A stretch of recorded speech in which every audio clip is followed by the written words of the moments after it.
420장 찬송입니다.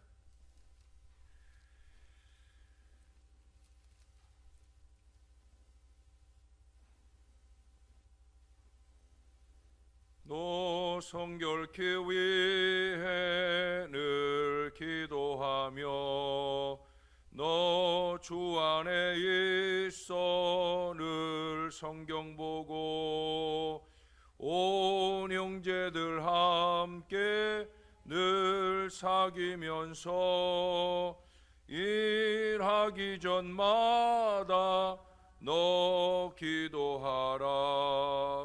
너 성결케 위해 내 머리 숙여 저 은밀히 계신 내 주께 빌라. 주 사귀어 살면 주 닮으리니 널 보는 이마다 주 생각하리. 너 성결케 위해 주 따라가고 일 다급하여도 당황치 말고 참 즐거울 때나 또 슬플 때나 너 주님만 믿고 늘 따라가라. 너 성결케 위해 늘 기도하며 내 소원을 주께 다 맡기어라. 너 성령을 받아 주 섬겨 살면 저 천국에 가서 더 잘 섬기리. 아멘. 그 다음 찬송 한 장 더 합니다. 421장 찬송입니다. 내가 예수 믿고서 죄 사함 받아 나의 모든 것 다 변했네. 지금 내가 가는 길 천국 길이요 주의 피로 내 죄가 씻겼네. 나의 모든 것 변하고 그 피로 구속 받았네. 하나님은 나의 구원 되시오니 내게 정죄함 없겠네. 주님 밝은 빛 대사 어둠에 치니 나의 모든 것 다 변했네. 지금 내가 주 앞에 온전케 되문 주의 공로를 의지함일세. 나의 모든 것 변하고 그 피로 구속 받았네. 하나님은 나의 구원 되시오니 내게 정죄함 없겠네. 내게 성령 임하고 그 크신 사랑 나의 맘에 가득 채우며 모든 공포 내게서 물리치시니 내 맘 항상 주 안에 있겠네. 나의 모든 것 변하고 그 피로 구속 받았네. 하나님은 나의 구원 되시오니 내게 정죄함 없겠네. 나의 모든 것 변하고 그 피로 구속 받았네. 하나님은 나의 구원 되시오니 내게 정죄함 없겠네. 아멘. 기도하겠습니다. 좋으신 아버지, 우리가 참으로 주 예수 그리스도의 보혈의 공로로 인치심을 받고 구원을 받을 때 우리의 삶의 온전한 변화의 역사가 일어났는 줄로 믿습니다. 그러함에도 불구하고 우리는 변하지 못한 과거의 어리석은 죄악의 모습으로 여전히 주의 마음에 한숨을 불러일으키는 어리석은 삶을 살 때가 많습니다. 주님, 부족한 저희들을 더 성결하기 위해 기도의 자리로 불러주셨사오니 우리의 기도가 헛되지 않게 하시고 우리가 기도할 때마다 그 기도에 귀 기울여 주시고 응답과 역사를 더해 주시는 놀라운 은혜 안에 살 수 있도록 도와 주시옵소서. 우리를 더 성결하게, 우리를 더 거룩하게, 우리를 더 능력 있게 하시는 아버지의 은혜가 충만하여 살 수 있도록 오늘 이 아침에도 우리를 도와 주시옵소서. 감사합니다. 예수님 이름으로 기도합니다. 아멘. 오늘부터는 에스겔서 20장 말씀이 좀 깁니다. 부분 나눠서 이번 주간 내 20장 말씀으로 아마 은혜를 받게 되리라 여겨집니다. 이 시간에는 20장 1절에서 9절까지만 오늘 아침에 보겠습니다. 제 20장.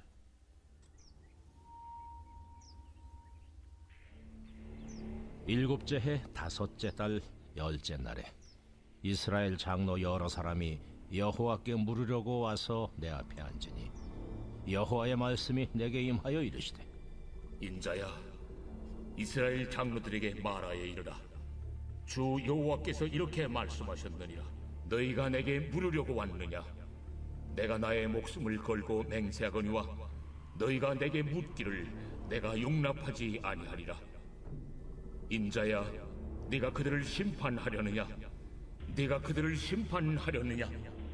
너는 그들에게 그들의 조상들의 가증한 일을 알게 하여 이르라. 주 여호와께서 이같이 말씀하셨느니라.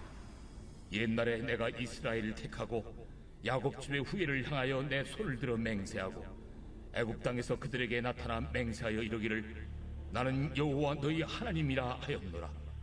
그날에 내가 내 손을 들어 그들에게 맹세하기를 애굽 땅에서 인도하여 내어 그들을 위하여 찾아두었던 땅 곧 젖과 꿀이 흐르는 땅이요 모든 땅 중에 아름다운 곳에 이르게 하리라 하고, 또 그들에게 이르기를 너희는 눈을 끄는 바 가증한 것을 각기 버리고 애굽의 우상들로 말미암아 스스로 더럽히지 말라. 나는 여호와 너희 하나님이니라 하였으나 그들이 내게 반역하여 내 말을 즐겨 듣지 아니하고 그들의 눈을 끄는 바 가증한 것을 각기 버리지 아니하며 애굽의 우상들을 떠나지 아니하므로 내가 말하기를 내가 애굽 땅에서 그들에게 나의 분노를 쏟으며 그들에게 진노를 이루리라 하였노라. 그러나 내가 그들이 거주하는 이방인의 눈앞에서 그들에게 나타나 그들을 애굽 땅에서 인도하여 내었나니 이는 내 이름을 위함이라. 내 이름을 그 이방인의 눈앞에서 더럽히지 아니하려고 행하였습니다. 아멘. 얼마 전에 책장에서 책을 찾다가 작은 플라스틱 상자 안에 있는 명함 꾸러미를 발견하게 되었습니다. 거기엔 갖가지 색깔의 명함에 가지가지 도안에 이름과 그 이름의 주인이 살고 있는 주소, 또 하는 사업장의 이름, 또 거기에 전화번호 등의 연락처가 기록되어 있었습니다. 그 가운데는 제가 명함을 받고 나서 한 번도 그 명함을 보고 연락을 건네지 못한 사람들도 많더라고요. 또 그 중에 몇 장은 이후에도 전혀 연락할 일이 없을 것 같아서 그날로 쓰레기통에 던져넣기도 했습니다. 그것은 이제 완전한 관계의 단절을 의미하는 것일 수도 있어요. 그렇다고 제가 매정하기 때문이라고 오해하지 마시기를 바랍니다. 목사가 세상 친구를 만나거나 또는 갖가지 사업장을 방문했을 때 자연스럽게 인사나 악수를 건넬 때 악수를 하면서 건네오는 명함을 받곤 하는데, 사실 목사는 명함 내미는 일에 훈련이 안 돼 있기에 늘 받는 처지에 있어요. 전에는 명함도 별로 중요하게 생각하지 않았었는데 이게 늘 받다 보니까 저도 요즘엔 뭐 전업주부들도 명함을 파갖고 다닌다면서요. 그래서 이제 제가 여기 와서도 저도 이제 명함을 좀 만들어서 넣고 다니긴 하지만 이걸 건네는 적이 별로 없는 것 같아요. 주로 뭐 장례식 같은 데 가가지고 혹시 연락할 일 있으면 이리로 연락하라고. 왜냐면 이제 부모님은 우리 교회 다니는데 자녀들은 우리 교회 안 다니는 경우에 제 연락처를 모르니까 그래서 이제 그 명함을 건네주는 경우가 아마 거의 전부가 아닌가 하는 생각을 해요. 제가 전에 어떤 책을 읽어보니까 명함 정리를 잘하는 것이 성공하는 비결이라 하는 말을 읽은 적도 있습니다. 그러나 주는 일에 익숙치 않기 때문에 받아서 정리하는 일도 마찬가지입니다. 거의 대부분 그냥 이렇게 쌓여지게 되는데 아까 말씀드린 대로 결국 중요한 몇몇 사람의 이름이나 연락처를 핸드폰에 옮겨놓는 일 빼고는 결국 대부분 다 휴지통으로 그렇게 던져지게 되는 불필요하게 건네받은 것들이 많다는 얘기예요. 그러나 여러분, 인간 김명준의 손에 의해 명함을 통해 의뢰된 그 이름이 휴지통에 던져지는 것은 사실 별게 아닙니다. 오늘 본문에 보면은요, 여호와께 그 조국 이스라엘의 장래일을 물으러 온 이스라엘 장로들의 그 질문을 그들 이름의 명예를 물론하고 휴지같이 구겨서 휴지 쓰레기통에 던지시고 있는 하나님의 모습이 서술되어 있어요. 여기 3절 하반절에 보시면 너희가 내게 물으려고 왔느냐 내가 나의 목숨을 걸고 맹세하거니와 너희가 내게 묻기를 내가 용납하지 아니하리라. 여기 묻는다는 말로 표현했지만 우리로 하면은 기도하는 것까지를 포함하는 거예요. 이스라엘 장로들이 그려 이스라엘이 앞으로 어떻게 될 건가 이것을 물으려고만 온 것이 아니라 그 장래가 하나님 은혜 가운데 잘 되기를 바라고 간구하기 위해서 온 것이기도 합니다. 묻지 말라는 거예요. 기도하지 말라는 거예요. 외면해 버리시는 거죠. 우리 구약 성경에 자주 나오는 거짓 선지자들이나 점성술사들은 자기들을 찾아온 자들의 그 영적인 형편을 고려하지 않고 그저 원하는 대로 다 예언해 줍니다. 그러나 하나님은 그렇지 않아요. 하나님은 그것을 절대 허락하지 않으신다는 거예요. 마가복음 6장에 보면 예수님의 제자들이 둘씩 파송을 받아 떠나게 됩니다. 그런데 이 제자들이 2명씩 가는 걸음인데도 불구하고 충만한 은혜 가운데 파송받아서 많은 귀신을 쫓아내고 많은 병자를 고치는 대단한 역사를 이루게 되어집니다. 그들 자신들도 신기할 정도로. 그래서 갔다 와가지고 예수님께 그 얘기를 하면서 아주 기뻐하는 모습들이 그 6장에 잘 나열이 되어 있습니다. 그러나 9장에 가서 보면은 귀신 들린 아이 하나를 놓고도 베드로, 야고보, 요한은 예수님하고 변화산상에 가 있고 그 9명의 제자들이 그 귀신 들린 아이 하나를 놓고도 아주 낑낑대는 장면이 나와요. 나중에 예수님이 오셔서 그 아이 귀신을 쫓아내 주지요. 그러고 나니까 제자들이 물어요. 왜 우리들에게는 이런 일이 일어나지 않았느냐. 그렇잖아요. 우리가 앞서 예수님께 파송받아서 2명씩 갔을 때는 2명씩 갔는데도 얼마나 많은 귀신들을 쫓아내고 병을 고쳤는데 우리가 지금 9명이 매달려 가지고 1명 귀신 들린 걸 쫓아내려고 하는데도 이렇게 애를 쓰고 노력을 해도 안 되는데 왜 안 되느냐라고 얘기할 때 예수님 뭐라고 그러셨어요?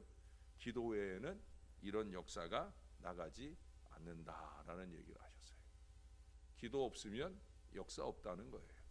그것도 그냥 입술의 기도나 시간을 때우는 기도 말고 신령한 기도가 아니면 절대 하나님의 은혜 역사가 없다는 거예요. 오늘 이스라엘 장로들 이들에게 향한 하나님의 태도가 그것입니다. 그들은 이미 잊혀진 이름이라는 거예요. 버려진 이름이라는 거예요. 그들이 형식적으로 나한테 와가지고 기도에 신용이나 하는 거 그거 아무 의미 없다는 거예요. 그러니 그냥 돌려보내라 하는 참 준엄한 말씀이 되는 거예요. 연말이 되면 사랑방 편성표를 조정하곤 하지 않습니까? 주보꽂이를 정리하기도 합니다. 1년을 지나오면서 또는 몇 년을 지나오면서 새로 등재되는 이름이 있는가 하면 그 이름이 지워지는 사람들도 있습니다. 지워지는 이름보다, 잊혀지는 이름보다 새로이 기록되고 새로이 기억되는 이름이 많아질 때 교회는 부흥하게 되어지는 거죠. 개인적으로도 지워지는 이름이 되느냐, 기록되거나 기억되는 이름이 되느냐 하는 것은 아주 중요할 거예요. 특별히 영적인 유익의 차이는 엄청나게 다를 겁니다. 여러분, 하나님과의 관계의 청산, 교회와의 관계의 청산의 선고로서 오늘 3절 하반절에 이 말씀을 듣지 않도록 우리는 노력할 수 있어야 된다는 거예요. 그 비결은 뭐냐? 5절 이하에서 말씀하는 이스라엘의 이 배반의 신앙에 반대로 살면 되는 거예요. 다시 말해서 철저히 그 인도하심에 순종하고 따르는 것이 중요하다라는 거예요. 9절 하반절에서 말씀하듯 하나님의 이름을 이방의 눈앞에서 더럽히지 않으려고 우리를 인도하시는 우리 하나님의 은혜를 누릴 수 있어야 된다는 거예요. 사실 5절 이하의 말씀을 보면 이스라엘은 애굽에서 그냥 멸망당했어야 되는 그런 사람들이었다는 거예요. 네, 애굽에서 하나님 열심으로 찾고 매달리고 신앙을 갱신하기는커녕 오히려 애굽의 우상들을 더 섬기던, 그래서 애굽 사람들의 눈앞에서 그들을 멸절시켜도 아무 문제가 없을 정도였다는 거예요. 그러나 하나님은 한 가지 이유 때문에 그들을 불러냅니다. 그들 가운데 우리가 출애굽기 3장 같은 데 보면 그들 가운데 하나님께 매달려 간구하는 사람들도 있기 때문이기도 하지만, 여기 보니까 이는 내 이름을 위함이라, 내 이름을 그 이방인의 눈앞에서 더럽히지 아니하려고 행하였다라고 말씀을 하고 있어요. 이스라엘이 잘해서가 아니라 하나님의 이름이 이스라엘에 의해서 더럽혀지지 않기 위해서 하나님께서 그렇게 하셨다라고 하는 거예요. 사랑하는 여러분, 우리가 결코 더럽혀져서는 안 되는 하나님의 이름을 거룩함으로 높이며 따를 때 우리의 명함도 하나님의 명함철에서 제외되지 않고 늘 기억되고 사랑으로 애용되는 그런 이름이 될 줄로 믿습니다. 그런 이름이 되어야 된다는 거예요. 하나님의 영광을 가리는 인생이 아니라 하나님의 영광을 모든 자리에서 드러낼 수 있어야 된다는 거예요. 여기 4절에 보면 자기에게 찾아온 이스라엘 장로들을 보자 에스겔 선지자는 그들을 심판하고픈 마음, 다시 말해서 그들의 죄악대로 책망하고 징치하고픈 마음이 막 불일 듯 일어납니다. 뻔한 거니까. 지금까지 그들이 어찌 살았는지 곁에서 가장 많이 보았던 에스겔이기에, 야, 니들이 어쩌자고 하나님께 기도하러 오느냐, 너희들이 바랄 건 지금 기도가 아니라 심판을 면할 일인데, 이런 잘못 때문에 너희는 지금 심판받아야 되는데 하는 마음이 일어나더라는 거예요. 그리고 하나님 역시도 그들의 그 가증한 죄목을 그들로 하여금 알게 하라고 말씀합니다. 그래서 이제 그 뒤에 5절 이하에서 이제 시작을 하는 거예요. 여러분, 결국 그들은 자신들의 이름이 불러워지는 순간이 언제예요? 고작 피고 아무개라고 불릴 때뿐이라는 거죠. 죄인의 이름만으로 불리워지게 된다는 것만큼 불행한 일이 어디 있겠습니까? 저와 여러분은 어떨까요? 하나님이 저와 여러분의 이름을 부를 때 우리가 잘못한 것을 꼽기 위해서 우리의 이름을 부르시지는 않을런지요. 그것은 우리의 인생을 살아가면서 똑같은 순간이라는 거지요. 이름 불릴 기회가 많지 않은데 우리 이름 불리는 자리가 시상받는 영광스러운 자리는 못 되더라도 법정에서 피고로 그 이름이 불리워지는 것은 우리가 원치 않는 일일 거예요. 하물며 천국에서 또 모처럼 새벽에 하나님 앞에 나온 자리에서 하나님께서 내 질문이나 간구에는 대답이 없으시고 내 이름을 부르시면서 죄목만 나열하며 심판되어진다고 하면 이보다 더 큰 불행이 아닐 수 없을 것입니다. 주일을 지나고 이제 이틀째 한 주간을 지나고 있습니다. 사랑하는 여러분, 세상 사람들의 목전에서 하나님의 이름을 더럽히지 말고 살 수 있는 저와 여러분들이 될 수 있기를 바랍니다. 부족한 종의 마음의 에스겔처럼 여러분들을 볼 때 여러분들의 잘못하는 일들이 생각나는 우리가 그런 인생을 살아서는 안 된다는 거예요. 하나님께서 우리 이름 부를 때 죄인의 이름으로서가 아니라 우리가 구하는 것 들어주시려고 서둘러 불러주시는 그런 이름, 우리의 이름을 통해서 세상에서 우리 하나님이 영광을 받으신 것에 대하여 칭찬하실 바로 그런 이름, 그런 거룩한 이름들이 다 될 수 있기를 우리의 구주 되시는 예수님의 이름으로 간절히 축원합니다. 기도하겠습니다. 이 아침 우리는 어떤 이름으로 주님께 불리워질지요, 주님은 이미 다 아시는 줄로 믿습니다. 피고 암흑의 하나님의 심판 자리에서 우리는 그런 이름으로 불려져 하나님의 영광을 가리는 인생이 되어서는 절대로 안 될 것입니다. 물론 오늘날 세상 사람들이 하나님의 영광을 땅에 떨어뜨리려고 그렇게 우리의 흠을 잡으며 갖가지 잊지도 않은 우리의 죄를 우리에게 뒤집어 씌우는 안타까운 삶을 경험하기도 합니다. 그러나 많은 경우 우리가 우리 스스로 주님의 영광을 가리는 어리석음을 범할 때가 더 많은 것을 인정하고 고백합니다.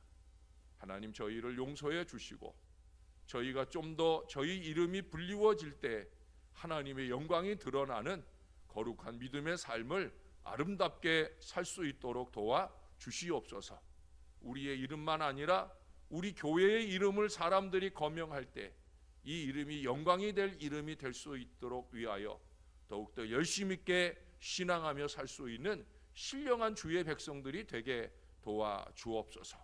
기도 외에는 이런 유가 나갈 수 없다 말씀하신 주님의 말씀을 기억하면서 우리가 이 새벽에도 주 앞에 왔사오니 하나님, 우리가 한 시간 기도하고 예배하고 가는 이 시간이 신령한 시간이 되게 하시고 우리가 드리는 모든 간구가 주님의 보좌를 흔드는 능력 있는 시간이 꼭 되도록 도와 주옵소서. 그래서 주님께서 응답의 역사를 베풀어 주시며 한 사람 한 사람 이름을 부를 때 우리의 이름을 가장 먼저 부르고픈 그런 믿음의 인생들이 다 될 수 있도록 저희를 도와 주시옵소서. 오늘 하루도 또 남은 날 동안도 주님의 영광 드러내면서 잘 살아낼 수 있는 저희 모두가 될 수 있도록 주님께서 도와 주시옵소서. 오늘도 무명으로 감사의 예물을 올려드리는 손길이 있습니다. 이름은 적지 않았지만 하나님이 기억하시는 이름일 줄로 믿습니다. 꼭 주님께서 하늘의 신령한 축복과 은혜로 갚아 주옵소서. 언제나 우리가 드리는 모든 예물로 통하여 영광이 되시고 주님의 뜻대로 쓰임을 통하여 또 한 번 더 영광 되시는 놀라운 은혜가 우리 교회 가운데 넘치게 도와 주시옵소서. 감사합니다. 예수님 이름으로 기도합니다. 아멘.